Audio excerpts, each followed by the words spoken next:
സ്ത്രീത്വത്തെ അപമാനിച്ചു എന്ന കേസിൽ CPIM സഹയാത്രികനും മുൻ MLAയുമായ സംവിധായകൻ PT കുഞ്ഞുമുഹമ്മദിന്റെ മുൻകൂർ ജാമ്യാപേക്ഷയിൽ ഇന്ന് കോടതി വാദം കേൾക്കും.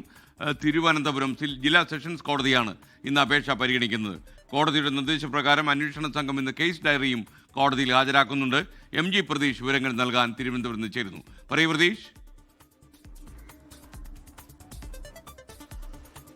തിരുവനന്തപുരത്തെ ഹോട്ടൽ മുറിയിൽ വെച്ച് ചലച്ചിത്ര പ്രവർത്തകയെ അപമാനിച്ചു എന്നതായിരുന്നു പരാതി. ഈ പരാതിയുടെ അടിസ്ഥാനത്തിൽ തിരുവനന്തപുരം കന്റോൺമെന്റ് പോലീസാണ് PT കുഞ്ഞുമുഹമ്മദിനെതിരെ കേസെടുത്തത്. ഈ കേസ് രജിസ്റ്റർ ചെയ്യുകയും പിന്നീട് മുൻകൂർ ജാമ്യാപേക്ഷയ്ക്ക് PT കുഞ്ഞുമുഹമ്മദ് പോവുകയുമായിരുന്നു. ആ കേസിന്റെ വാദമാണ് ഇന്ന് രാവിലെ 11 മണിക്ക് നടക്കുന്നത്. നേരത്തെ പ്രാഥമിക അന്വേഷണം നടത്തിയ പോലീസ് കോടതിയിൽ റിപ്പോർട്ട് സമർപ്പിച്ചിരുന്നു. ആ റിപ്പോർട്ടിൽ ഈ പ്രഥമ ദൃഷ്ടിയ ഈ ആരോപണം അല്ലെങ്കിൽ പരാതി നിലനിൽക്കുന്നു എന്നതാണ് പോലീസിന്റെ റിപ്പോർട്ട്. ഒപ്പം ഹോട്ടൽ മുറിയിലെ CCTV ദൃശ്യങ്ങൾ, മറ്റ് ജൂറി അംഗങ്ങളുടെ വിവരങ്ങളടക്കം പോലീസ് ശേഖരിക്കുകയും അത് കോടതിയിൽ റിപ്പോർട്ടായി സമർപ്പിക്കുകയും ചെയ്തിട്ടുണ്ട്. താൻ ഒരു തെറ്റും ചെയ്തിട്ടില്ല എന്നുള്ള വിശദീകരണമാണ് ഇക്കാര്യത്തിൽ PT കുഞ്ഞുമുഹമ്മദ് നടത്തുന്നത്. സ്ത്രീത്വത്തെ അപമാനിച്ചിട്ടില്ല, അത്തരത്തിൽ ചലച്ചിത്ര പ്രവർത്തകയ്ക്ക് തെറ്റായി തോന്നിയതാകാം എന്നുള്ള നിലപാടായിരുന്നു PT കുഞ്ഞുമുഹമ്മദ് ഈ വിഷയത്തിൽ സ്വീകരിച്ചത്. പക്ഷേ ഹോട്ടൽ മുറിയിൽ വെച്ച് സ്ത്രീത്വത്തെ അപമാനിക്കുന്ന ഒരു സമീപനമാണ്